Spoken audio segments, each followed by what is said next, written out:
ভোর ভোর ঘুম থেকে যখন উঠলাম তখন দেখতে পেলাম যে এই রকম একটা দৃশ্য।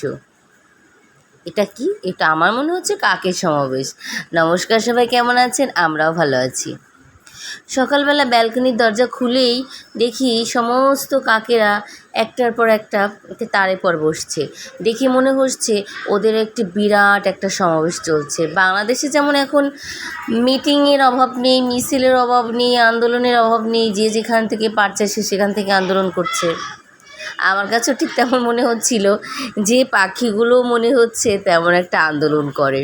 আমি মেয়েকে কোচিংয়ে নিয়ে যাব, তো দৃশ্যটা দেখে একটু ভিডিও করে রাখলাম যে এই আবার এরা দুজন আবার এক জায়গায় বসে নিজেরা মনে হয় গোপন বৈঠক করছে।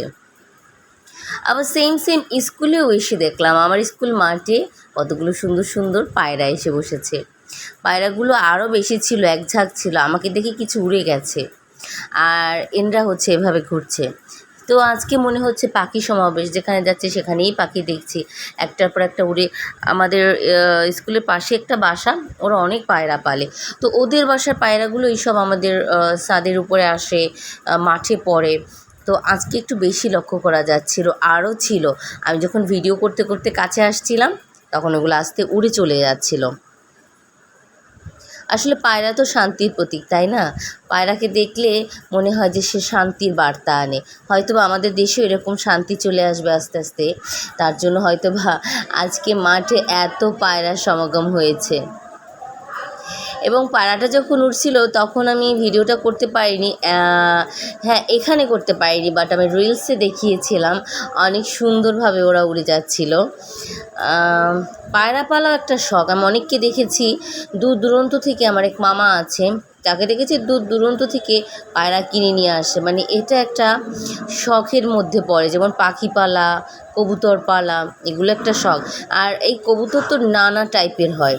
আমি দেখেছি যেখানে পাখি বিক্রি হয় ওই সব দোকানে নানা টাইপের কবুতর, মানে হচ্ছে বিদেশি কবুতর। আমরা কোথায় থাকি? আমরা বরিশালের। তো আমরা বরিশালের মানে হচ্ছে পেয়ারা বাগান। তো আমাদের পেয়ারা, এই সিজনে তো পেয়ারা বাগানে পেয়ারা থাকবেই, তাই না? ভ্যানে ভ্যানে পেয়ারা বাগানে পেয়ারা থাকে আমাদের এদিকে। তো আমিও মাঝে মাঝে কিনি, তবে বেশি কেনা হয় না, কারণ হচ্ছে আমার ভাই কিনে, তো সেখান থেকেই যে পরিমাণে দেয় আমার বাসায় নষ্ট হয়ে যায়। তো বাসায় আসার সময়, স্কুল থেকে বাসায় আসি, তো তখন মেয়ে বলছিল মা পেয়ারা কেনো। তো আমি বেশি পেয়ারা কিনিনি, অল্পই কিনেছিলাম, কারণ আমার বাসায় জিনিসপত্র নষ্ট হয় বেশি। সারাদিন স্কুলে থাকার পর ভীষণ টায়ার্ড ফিল করছিলাম, তো এসে ফ্রেশ হলাম। খাওয়া দাওয়া তো বাবার বাসা থেকে করে আসছি, এখন জাস্ট একটা ঘুম দেব। এক ভাত ঘুমে আমার সন্ধ্যা হয়ে যাবে এমন পরিস্থিতি। কারণ হচ্ছে স্কুলে যে আজকাল আর কোনো ক্লাস হয় না, বসেই থাকতে হয়, স্টুডেন্ট আসে না। ওই যে কালকে ক্লাসে গিয়েছিলাম, দু একজন স্টুডেন্ট ছিল, আজকে মোটে টোটাল স্টুডেন্ট আসেনি। আশা করি হয়তো বা রবিবার থেকে আসবে। আমরা ওদের বাসায় কল দিই, বাট ওদের গার্ডিয়ানরা এখনও ভয় পাচ্ছে স্টুডেন্ট স্কুলে পাঠাতে। যাই হোক, রবিবার থেকে হয়তো বা আস্তে আস্তে বাচ্চারা স্কুলমুখী হবে। তো আমি একটা পেয়ারা নিয়ে নিলাম, পেয়ারা খাবো, তারপর একটা ঘুম দিব। সন্ধ্যা দেওয়া কমপ্লিট হয়ে গেছে আমার। মেয়ে আমার তখনও ঘুমাচ্ছিল, তো ভাবলাম এই ফাঁকে কাজগুলো করে ফেলি, রান্নাও করতে হবে। এখন সন্ধ্যাবেলায় তেমন একটা কাজ থাকে না, ওই তো রান্না করা, তারপরে মেয়েকে কিছুক্ষণ পড়ানো, তারপর খাওয়া দাওয়া করা, তারপরে একটা ঘুম দেওয়া।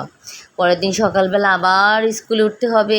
এই তো একজন চাকরিজীবীর কাজই হচ্ছে এই, খাড়া বড়ি থোর, থোর বুড়ি খাড়া, এটাই অবস্থা। তো রান্নাবান্না করতে এমন তো কিছু করব না, মেয়ের জন্য মাছ করব, আর ডাল আছে, বাবার বাসা থেকে ডাল নিয়ে আসছি, আর ভাত রান্না করলেই হয়ে যাবে। আমার চালের প্রতি বড় বাতিক আছে। আমি চাল অনেকক্ষণ ধুই, কারণ কি ওর ভিতরে সাদা যে মেডিসিনটা থাকে ওটা যে পর্যন্ত না মানে যায়, আমাদের উচিত চাল ওই পর্যন্তই ধোয়া। কারণ ওই মেডিসিনটা তো আসলেই ভালো না। এই চাল ধোয়া দেখলে আমার একটা জিনিস মনে পড়ে, ছোটোবেলা আমি চাল ধুই, মানে আমার মাকে দেখতাম চাল ধোয়, তো আমার এত ইচ্ছে হতো আমার এই চাল ধোয়ার জন্য। মাকে বলতাম মা আমাকে দাও, মা আমাকে দাও। মা বলতো এমন একদিন আসবে তুমিই ধোবা, তোমার আশেপাশে কেউ থাকবে না যে তোমার চালটা সে ধুয়ে দেবে।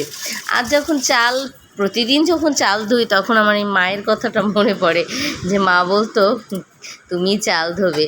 তো আমরা দুজনের জন্য তেমন আর চাল লাগে কি, আর মেয়ের জন্য মাছ নিয়েছিলাম, মেয়ে আর আমার দুজনের জন্যই হয়ে যাবে, তো আমরা দুজন তো বাসায়, এর জন্য তো অলরেডি রান্না চড়িয়ে দিয়েছি।